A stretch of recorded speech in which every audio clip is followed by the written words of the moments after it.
everyone, welcome to CATEX TV. Today is Thursday the 3rd of March. Lloyd's insurer Novae has reported strong top-line growth for the full year 2015, with gross written premiums up 23.3% to $1.1 billion. The growth was achieved across all insurance classes, both within the US, UK and European property facilities performing particularly strongly. The casualty division grew by 19.8%, or 20.5% at constant exchange rates. Pre-tax profits also nudged upwards, increasing by almost 5% to £54.9 million. In southern Florida, water losses are reaching crisis levels and will lead to homeowners' insurance rates going up by 10% annually for years to come, according to state-backed insurer Citizens. As previously reported, the loss ratios of Florida carriers have come under increasing pressure from rising water loss claims exacerbated by so-called assignment of benefits and claim filing abuses. With AOB claims, homeowners assign their rights under a policy for insurance recovery to contract or water mitigation company that performs drying services and other repairs on their property.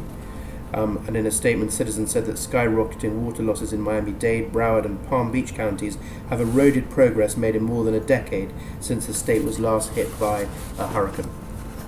North Korea has fired 6 short-range projectiles into the sea, according to officials in Seoul, South Korea, just hours after the UN Security Council approved the toughest sanctions on Pyongyang in 2 decades for its recent nuclear test and long-range rocket launch. The launches earlier this morning also come shortly after Seoul's parliament passed its first legislation on human rights in North Korea. Defense spokesman Moon Sang-gyun said the projectiles were fired from the eastern coastal town of Wonsan, adding that authorities were trying to determine exactly what North Korea had fired. A powerful and shallow earthquake struck off Indonesia's Sumatra island, sending panicked residents rushing from their homes in a region hard hit by earthquakes and tsunamis in the past. The quake struck at a depth of 10 kilometers yesterday, triggering a tsunami alert for parts of Sumatra, including Western Sumatra, North Sumatra, Aceh, and according to the local quake monitoring agency. Hours later, a tsunami warning was lifted. There were no immediate reports of any casualties. In Turkey, Istanbul, women said to be members of a radical left-wing group, the Revolutionary People's Liberation Party Front, attacked riot police in a bus with what appeared to be machine guns and hurled explosives as it drove towards the station in the Bayrampaşa district of the city. Police returned fire, injuring one of the militants before tracking them to a nearby government building after they escaped the scene by vehicle. Residents were evacuated from the area as security forces prepared to carry out a kill or capture operation.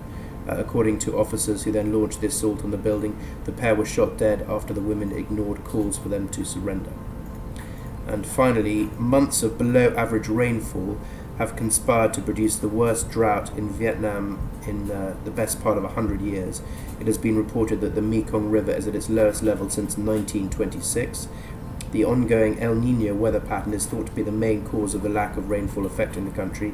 Vietnam is not alone in suffering drought. Neighbouring Cambodia and Laos, as well as Thailand and Myanmar, have been experiencing water shortages as a result of the weather phenomenon.